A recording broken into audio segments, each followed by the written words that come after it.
오늘은 저의 영어 공부 방법에 대해서 알려드리려고 합니다. 제가 하고 있는 영어 공부에 대한 사실 모든 것들을 다 담을 순 없겠지만 가장 미국에 와서 어떻게 공부할 수 있을까를 한국에서 되게 많이 고민을 했었어요. 제가 한국에서 영어를 공부했던 거는 수능을 위해서 굉장히 열심히 공부했고 대학교에서 몇 가지 영어 강의를 영어로 수업하는 걸 듣긴 했지만 사실 대학 졸업한 지도 꽤 오래됐고 회사에서는 100% 로컬 회사다 보니까 한국 영어에 대해서 자신감도 많이 떨어질 뿐더러 실력도 말할 것도 없이 많이 떨어졌고요. 그래서 이제 이렇게 영어 못하는 사람이 어떻게 영어를 현지에서 배울 수 있는지 많이 고민했는데요.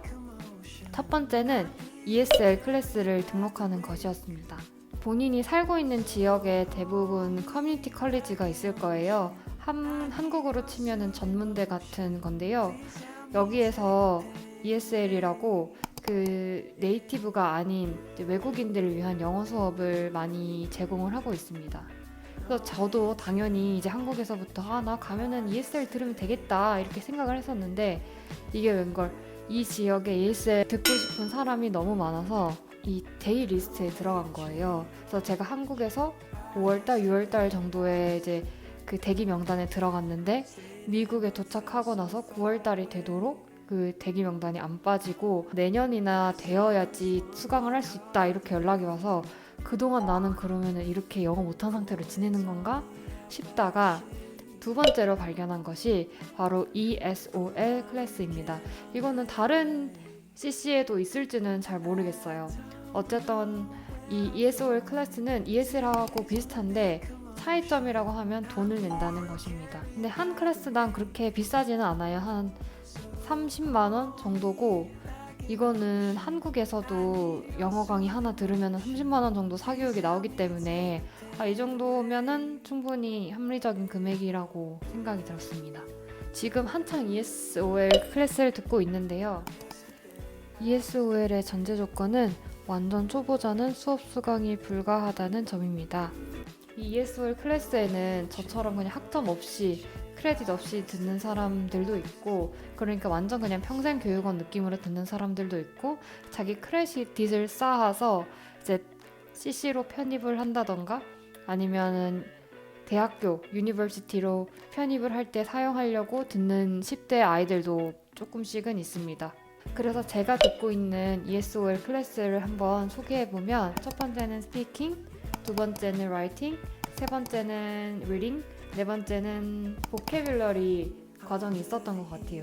근데 저는 이제 제가 제일 부족하다고 생각된 거가 일단 라이팅이랑 스피킹이었는데 실제로 ESL 클래스를 들어가기 전에 사전 진단고사 같은 거를 받았어요. 그래서 거기서도 이제 리딩은 가장 높은 단계가 나왔고 스피킹은 3, 그 다음에 라이팅은 2 정도의 수준이 나왔습니다. 1이 가장 못하는 거고 4가 가장 잘하는 거예요. 한국에서 사실 수능까지 계속 리딩만 했기 때문에 리딩을 썩 잘하는 것도 아니더라도 일단은 거기에 대해서 강점이 나왔고 한국에서 전혀 하지 않았던 라이팅이나 스피킹에 대한 점수는 좀 상대적으로 낮았다고 봐주시면 될 것 같습니다.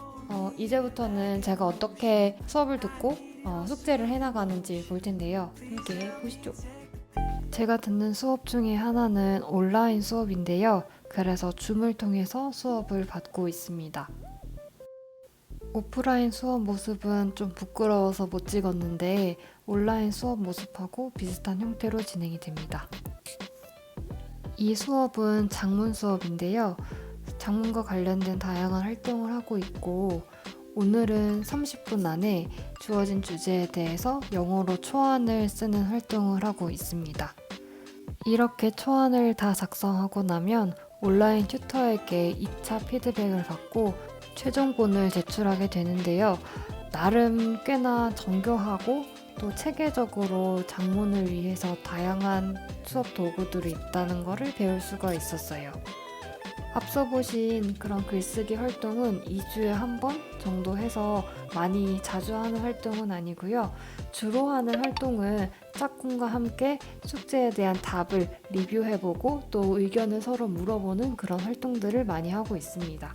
작문 수업이긴 하지만 이렇게 말을 주고받는 과정에서 스피킹 연습도 자연스럽게 되어서 좋은 것 같아요. Because I can't understand following the teacher's direction. So our topic is on the 63 or including 70. 그리고 꿀팁인데요.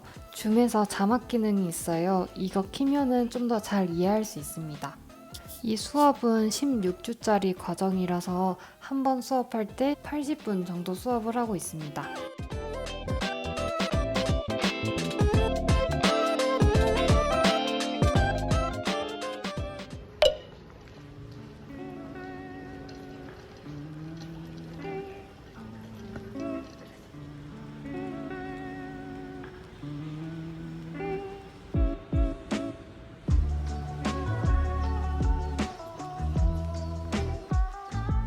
이제 본격적으로 숙제를 해봅니다.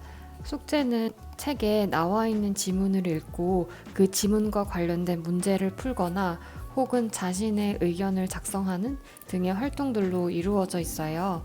난이도 자체는 수업이 어려운 수업이 아니라서 그런지 어렵지는 않고 꼬박꼬박 숙제를 해나가면 될 정도입니다. 이렇게 실물 책을 바탕으로 한 숙제들도 있고요. 이 책을 기반으로 한 온라인 엑서사이즈도 따로 있더라고요. 전 학교 다닐 때 이런 온라인 학습 활동은 해보지 않아서 지금 재미있게 하고 있고요. 문제 유형으로는 단어 문제, 그다음에 읽기 문제, 또 뒤에서 나올 이런 문장들이 어떤 문법들과 관련되어 있는지 그런 것들을 주로 다룹니다. 오프라인 수업에 대해서 궁금해하실 분들도 계셔서 짤막하게 내용을 담아봤는데요. 건물 모습은 이렇고 수업하는 거는 좀 찍지는 못했어요. 그래서 이런 식의 학교 건물이다 라는 거 봐주시면 감사하겠습니다. 집기들이 다 새 거라서 공부하기에는 좋습니다. ESOL 클래스의 단점이라고 하면 ESL 클래스랑 비슷한데 돈을 내야 된다는 점이 좀 단점일 수 있지만 그렇게 큰 돈은 아니라서 일단은 저한테 큰 단점으로 다가오진 않고 있고요. ESL도 마찬가지겠지만 선생님의 어떤 열정에 따라서 수업 퀄리티가 좀 많이 차이 나는 게 단점입니다. 좀 선생님도 열심히 해주시는 분이면 저도 이제 흥이 나서 같이 열심히 할 텐데 그렇지 못한다는 게 좀 간혹 아쉬운 점이 있고요. 하지만 ESOL에도 장점도 있습니다. ESOL에는 ESL과는 다르게 과목별로 좀 세분화돼서 알려주려고 하는 것들이 많아요. 아까는 말씀 못 드린 것 중에 하나가 그 미국 발음 수업도 있어요. 그래서 예를 들어서 남미에 계신 분들 같은 경우에는 모음이나 자음이나 알파벳은 동일하지만 발음하는 방식이 좀 다르다 보니까 그런 데서 좀 실수가 많이 있나 보더라고요. 그래서 그런 것들을 교정해준다거나 물론 에이시안들도 들을 수 있기는 합니다. 그 다음에 학생들이 꽤나 열심히 있어요. 학점을 따기 위해서 성적을 얻기 위해서 듣는 친구들도 많아서 좀 열심히 수업을 수강하려고 하는 그런 분위기, 되게 전반적인 분위기는 좋습니다.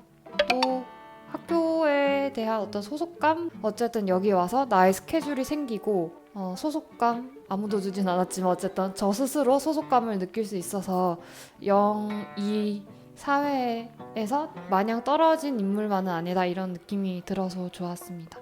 네 번째는 학생들이든 선생님이든 다 영어로만 수업을 하다 보니까 영어 발화량이 수업 없는 날보다는 수업 있는 날이 훨씬 더 많긴 해요. 이렇게 지역에서 하는 것 외에도 교회에서 하는 것들도 많더라고요. 무료로.